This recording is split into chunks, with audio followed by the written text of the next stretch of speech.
Hello, this is Warren at Degenerate TV with Alan Nimmo from the band King. Hello. We're here in the Academy in Newcastle tonight where you're supporting Europe. Yes, what a great place. Last time I was in here, we were on tour with Robin Trower. Yeah. So it's nice to come back. Lovely to be on tour with Europe again as well. It's magic. They're such great guys, great band too. What date number is this on the tour? This is, let me think, 1, 2, 3, 4. This is number 5. Yeah. Because it's September 2018 at the moment. And how many are left? I think. How many dates are left? We do 20 in total with these guys. So is that not just in England? Is it all in England or Well, Europe? the first two were in Ireland, yeah. and then we come across to do the UK, and then we head over to Europe to do the rest of the tour, finish up in Madrid. Yeah. And we've got a whole 2 days off, and we start our own headline tour in Germany and Switzerland after that. So you played Scotland yet then? Yes, we did the Barrowlands, yes, on Saturday night. Was that special or any different? Do you know what, the Barrowlands, obviously Glasgow's home, so the Barrowlands is a special gig to me because I used to go there when I was young and watch bands, and when I was, and it was, I was in there probably. I was way too young to be in there at that point, So the Barrowlands was always a place I wanted to go and play in, and it was great to get to play there as well. So what a great crowd reaction we got as well at home. Wonderful. Because we were in Edinburgh last night interviewing. Have you ever done Bannerman's? Yeah. I know the boys, maybe? Graham and Kenny that run Bannerman's. I think I played there once with my brother. Last couple of times down in Edinburgh, it's been the Queen's Hall. So you've been going about 10 years now, haven't you? This is our 10th anniversary actually of King. Yeah, I mean we didn't do our first album until 2011. Right. But we started the band in 2008, and we were very much at that point of it, a straight up kind of blues band. Yeah. We wanted to do the whole kind of Fabulous Thunderbirds type thing, and then I started writing songs and realised that I was really heavily influenced by bands like Whitesnake and Thunder. I thought, okay, forget that. So how would you say your sound's changed then over the years? Yeah, well, it's definitely gotten more classic rock. As I say, it's the more comfortable I seem to get with songwriting, the more that early influence comes out. And I realise I start to remember things that and bands that I used to listen to when I was, too young to remember, if you know what I mean. And sort of all these crazy memories come back about, listening to, like I say, Thin Lizzy and Steve Marriott and all these other bands. And when I write songs, that's what comes out. I heard you saying to me mate Ross there about Thunder has made a big difference on your career when you supported them. Of course, I mean I'm a huge fan of Thunder, always was, and when we got asked to do a tour with those guys, and it was luckily in a 5-day arena tour, so it changed everything for the band, overnight. It was a fantastic opportunity to get. Plus we got to meet the guys, and these, if there's ever an exception to the rule, it's going to come from the Thunder. They always tell you don't meet your heroes, but these guys are amazing. I can truly say they're the most humble, down to earth fellas, and we're still in touch with them now. And very friendly with one another. They're great fellas. I remember seeing them at Monsters of Rock about 92 or something, maybe. Yeah, so I've loved them for a long time. Yeah, absolutely, me too. Yeah. As I say, I remember the first time I seen Thunder was in the Glasgow Plaza, in front of probably about 600 people, and you watch them grow from there. Well, I've seen them in small venues. But just getting back to Glasgow, what's the Glasgow rock scene like? I mean, do you have any? Do you know about it or not? I'm just asking because I run a club night in Newcastle, so I want to. Well, I'm probably the worst authority for the music scene in Glasgow, because we play there once a year, and that's around about it, But no, I know that the music scene in general is great in Glasgow, always was. The rock scene's always been sort of great. There's a massive rock contingency in Glasgow. And so whenever it seems to be more vibrant in Glasgow than it is in Edinburgh. Yeah, definitely. I mean, Edinburgh tends to deal with more of the jazz scene and things like that. But I mean, there's always a place for that, for rock stuff in Edinburgh too. But I'd say, out of the two cities, Glasgow was probably the bigger scene for rock music, definitely. And I was reading, you did a festival in was it India? We did, ago.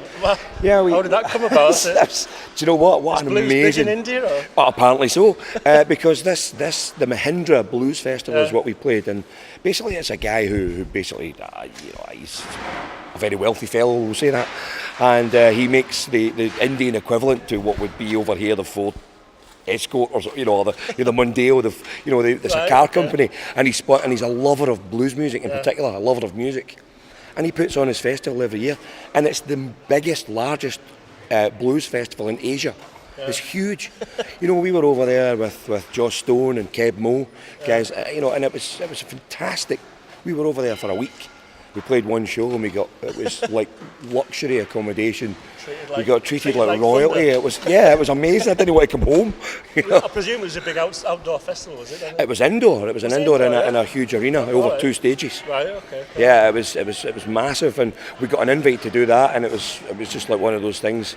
And especially at the time of year, it was like early in January, and it was like, oh wow, we're going to go in the sun in January and hang around, a 5-star hotel for a week and play a gig for an hour. It's not bad, is it? In front of 10,000 people. It was great.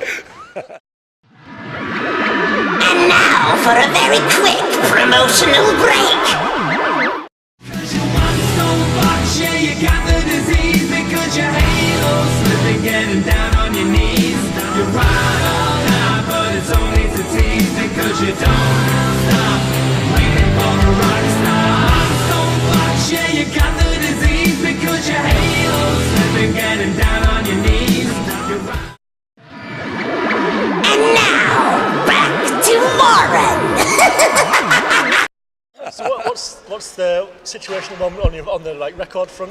Have you got an album out lately or coming out? Yes, we're still kind of squeezing the life out of Exile and Grace, the latest album, and it's been out for about a year now. And it's the 4th studio album, yeah. And we've got the live album and DVD as well, obviously, that we did in Glasgow. We are planning another album. We're writing, in the process of writing just now. Going to try and get the recording process, demoing started at least this year, and get another album out next year. We're touring again in February in the UK. In February in the UK. Yeah. We'll have to come along for that. So please do, and it'll be a busy year again for us next year because all the different territories that we get to between mainland Europe, Scandinavia, everywhere else, we end up just busy all year round. Is there anywhere around the world where you go that blues bigger than, where's it? Is there anywhere it's especially big? Or do you know, everywhere's got its own sort of pockets of it. Yeah, I mean, sort of mainland Europe, France, Holland, places like that. Germany's quite big for blues still. Definitely places like Norway, with the Notodden Festival, things like that. But one of the best, most thriving scenes at the moment for blues and rock, I think, is the UK at the moment. It's really had a resurgence, and all of a sudden you do notice the difference when you're in amongst it all the time. You realise, oh wait a minute, this, and I think it's always been like that in Britain.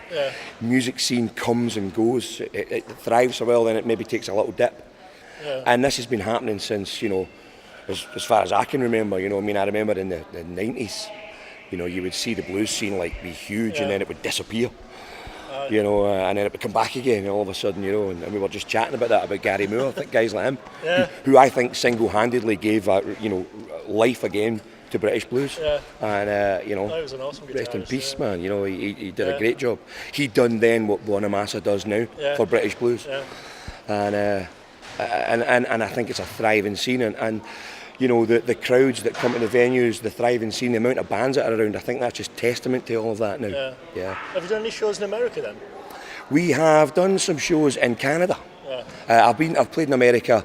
I did an acoustic tour in America a long time ago with my brother. We went down to Georgia and places like South Carolina. But we did some festivals in Canada. And that was fantastic. We huge festival, Ottawa Blues Festival, along with B.B. King and everyone else, and massive names as well. Not just blues, but pop, rock, everyone.